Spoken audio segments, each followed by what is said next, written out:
Halo semuanya, jumpa lagi di channel cerita si Jago Ngora. Waduh, makin hari alur cerita dewa kultivasi ganda kita ini makin seru dan bikin penasaran ya guys ya. Hari ini kita bakal menyaksikan plot twist besar yang mengungkap rahasia 100.000 tahun yang lalu. Siapkan camilan kalian, pasang earphone, dan mari kita saksikan kelanjutan aksi Chuxiu dan Xuanqiu di puncak menara.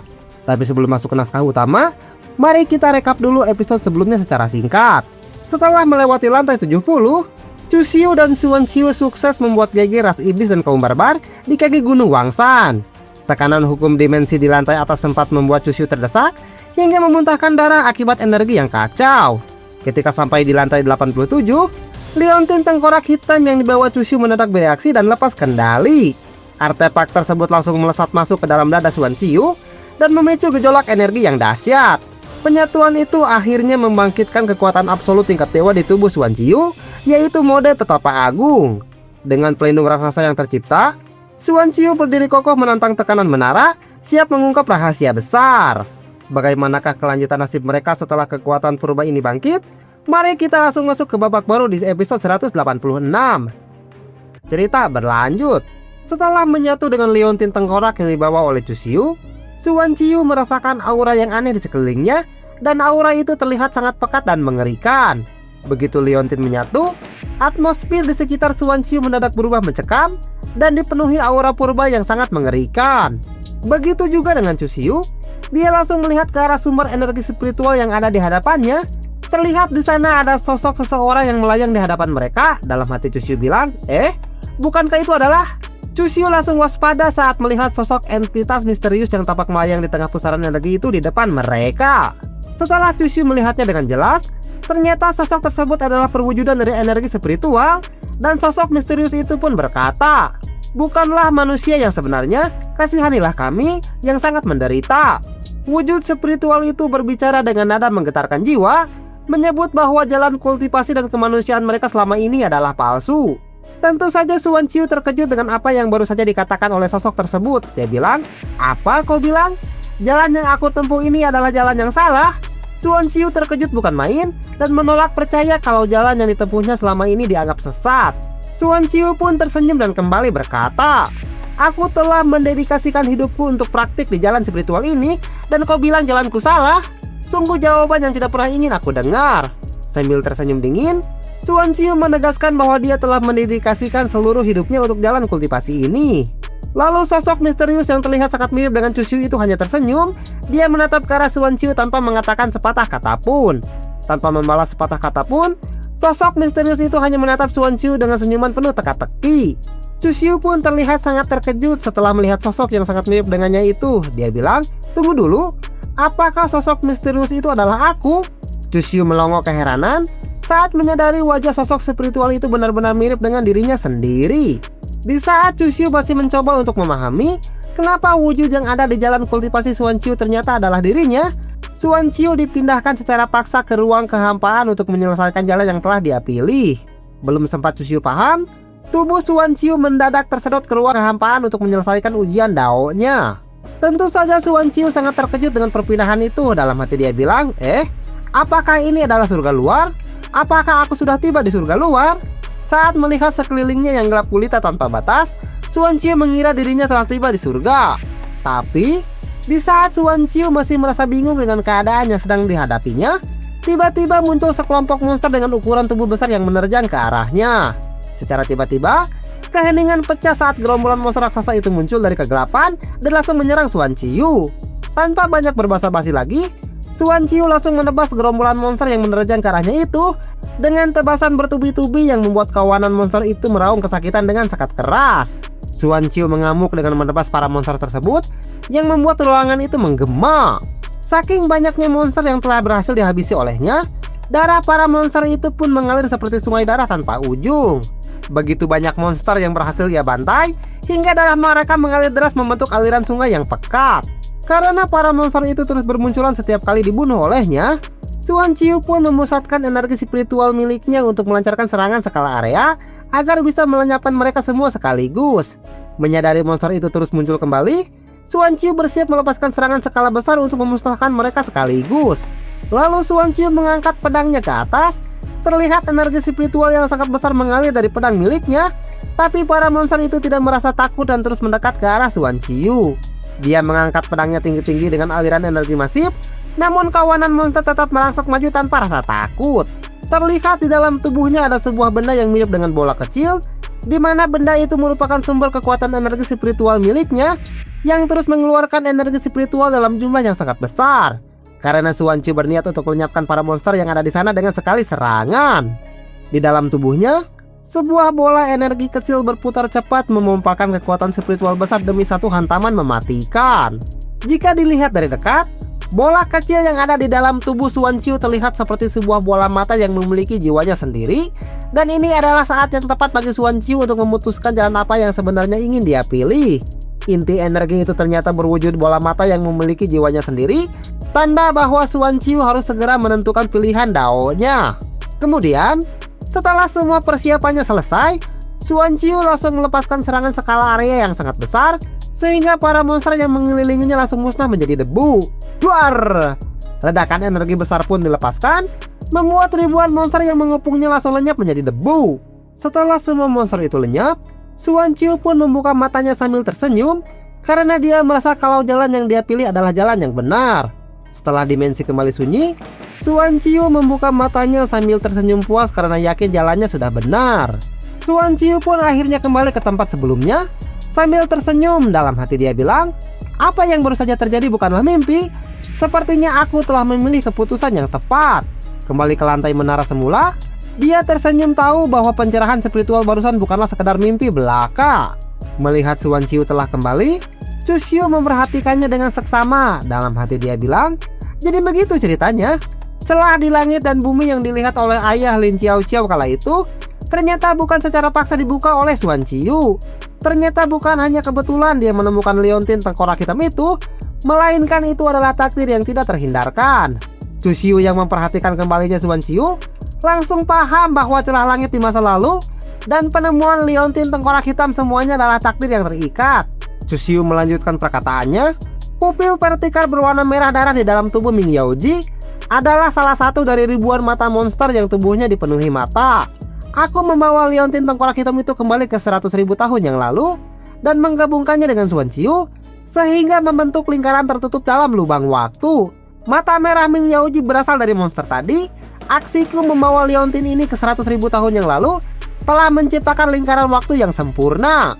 Lalu Chu Xiu menghampirinya. Dia bilang, "Lao Su, bagaimana keadaanmu sekarang? Apakah kau baik-baik saja?" Suan Qiu pun langsung menoleh ke arah belakang dan langsung tersadar kalau Chu Xiu dari tadi telah menunggunya untuk kembali. Chu Xiu melangkah maju menanyakan keadaannya. Suan Qiu pun menoleh dan tersadar kalau rekannya itu setia menunggunya sejak tadi. Sambil tersenyum, Suan Qiu menjawab, "Aku baik-baik saja, kau tidak perlu khawatir. Kau pikir wanita yang menjadi leluhurmu ini akan mati tanpa mewariskan apa yang aku miliki kepada para generasi selanjutnya?" Sambil tersenyum sombong, Suan Qiu menjawab dia baik-baik saja dan tidak akan tumbang sebelum dia mewariskan kekuatannya ke generasi penerus. Chu Xiu kembali berkata, "Sepertinya kau memang baik-baik saja. Sebelum kekuatan menindas hukum langit dan bumi itu turun, mari kita bergegas ke tingkat selanjutnya." Suan Qiu menjawab, "Baiklah, mari kita pergi dari sini." Melihat patternnya sudah pulih, Chu Xiu mengajak untuk bergegas naik ke lantai berikutnya sebelum hukum menara kembali menekan mereka. Kemudian, tanpa terasa setengah bulan pun telah berlalu semenjak dibukanya ujian menara kekaisaran surgawi, dan akhirnya Chu Xiu dan Suan Qiu pun tiba di pintu gerbang lantai ke-88. Setengah bulan berlalu dalam kultivasi, hingga akhirnya duet maut ini berhasil tiba di depan gerbang lantai 88. Mereka berdua pun masuk ke lantai terakhir, dan setelah menginjakan kakinya di sana, Chu Xiu merasa ada yang berbeda dengan lantai yang berada di bawahnya. Dia bilang, "Ini aneh. Kenapa aku tidak merasakan tekanan aura yang menindas seperti di lantai-lantai sebelumnya?" Saat melangkah masuk, Chu Xiu heran karena tidak merasakan adanya tekanan aura penindas yang berat seperti di lantai-lantai lainnya. Mereka berdua pun masuk lebih dalam dan menemukan sebuah air mancur di tengah-tengah ruangan yang membuat mereka berdua merasa terkejut dengan pemandangan yang tidak biasa itu.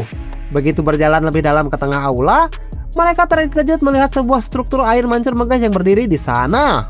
Tapi setelah dilihat dari dekat, ternyata itu bukanlah air, melainkan adalah batu esensi bintang yang tidak terhitung jumlahnya. Di tengah-tengah air mancur tersebut, terlihat ada sebuah batu misterius yang memancarkan cahaya yang cukup menyilaukan, meskipun sedang berada di tengah kilauan batu esensi yang lainnya. Chusyu yang merasa mengenali batu apa yang ada di tengah-tengahnya itu, dia bilang, apakah itu adalah batu bintang surgawi? Mata Chusyu langsung berbinar saat mengenali benda legendaris di depannya itu ternyata batu bintang surgawi. Lalu Chusyu membayangkan menara istana Taisu yang ada di masa depan. Dia bilang, inilah bahan-bahan utama yang digunakan oleh Kaisar Taisu untuk menyempurnakan menara ilahi Taisu. Ini adalah temuan langka di dunia dan ternyata benda itu ada di sini. Chusyu teringat akan masa depan. Luar biasa. Ternyata dari sinilah material utama untuk menembak menara ilahi Taisu berasal. Mendengar perkataan dari Chusyu, Xuanqiu pun berkata, batu bintang surgawi? Aku bisa merasakan bahwa batu itu terhubung dengan aura menara kekaisaran surgawi. Jika kita mengambilnya, menara kekaisaran surgawi mungkin akan menghadapi perubahan yang tidak terduga. Xuanqiu memperingatkan bahwa itu terikat dengan energi menara, sehingga bisa memicu perubahan besar jika nekat mereka ambil. Lalu Chusyu mendekat ke arah batu tersebut. Dia bilang, siapa yang peduli tentang hal itu? Takdir yang mempertemukan kita di sini. Semua hal ini adalah milik kita yang telah menjadi pemenangnya. Peduli amat, seru Chusyu dengan licik, karena baginya, siapapun yang berhasil mencapai puncak menara, maka seluruh jarahan ini adalah hak mutlak sang pemenang. Setelah Xuanqiu melihatnya dari dekat, dia langsung berubah pikiran dan berkata, sekarang aku kaya, aku punya begitu banyak batu esensi, sekarang aku benar-benar bergelimang harta. Pertahanan mental Xuanqiu langsung runtuh saat melihat tumpukan harta itu dari dekat, dan sifat materinya pun keluar. Kemudian, tanpa memikirkan apa yang akan terjadi kepada menara kekaisaran surgawi, mereka langsung memasukkannya ke dalam cincin penyimpanan. Chusyu bilang, di sini ada sekitar 10 kilo. Bagaimana kalau kita masing-masing mengambil 5 kilo? Xuanqiu menjawab, baiklah, aku setuju dengan hal itu. Tanpa pikir panjang, keduanya langsung menguras habis 10 kilo batu esensi tersebut ke dalam cincin spasial dengan pembagian adil sama rata.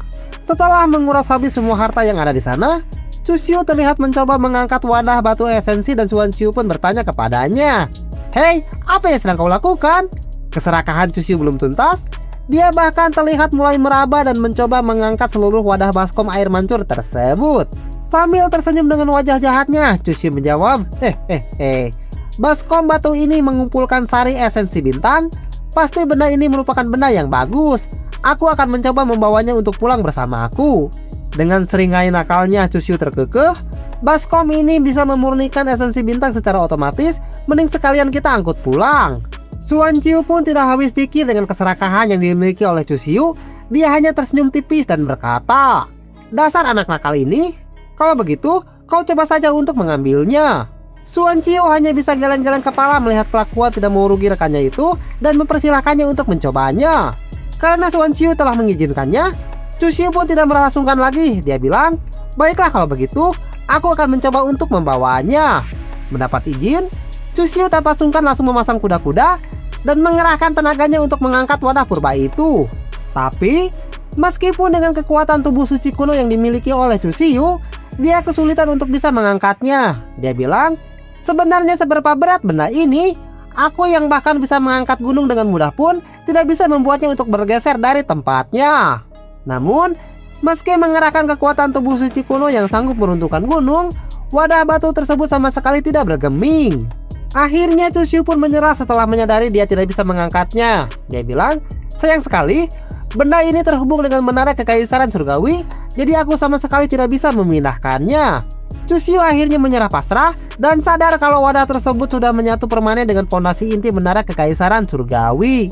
Xuanqiu pun mencoba untuk menghibur Chusyu yang sudah merasa kecewa itu. Dia bilang, lupakan saja, kita sudah mendapatkan setiap tetes esensi bintang, kita tidak boleh terlalu serakah. Lihatlah, di sana masih ada sesuatu yang bisa kita ambil.